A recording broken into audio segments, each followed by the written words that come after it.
Welcome to the Salmon Runs YouTube. Enjoy the video.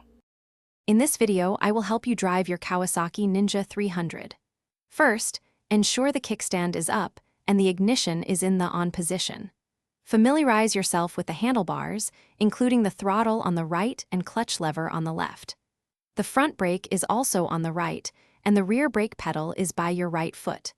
Take a moment to adjust your mirrors and seating for optimal comfort and visibility. To start the engine, confirm the kill switch is set to run, then press the starter button, typically on the right handlebar. Once running, gently squeeze the clutch lever fully with your left hand. Now, slowly release the clutch lever while simultaneously giving a tiny bit of throttle.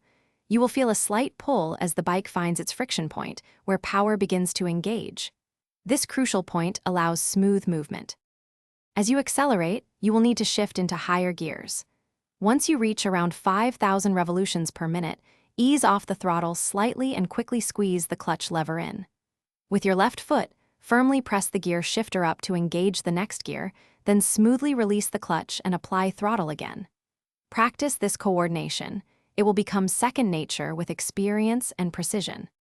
When slowing down or approaching a stop, you will need to downshift. As your speed decreases, blip the throttle slightly, then pull the clutch in and press the gear shifter down with your left foot. Release the clutch smoothly. For braking, apply both the front brake lever and the rear brake pedal progressively.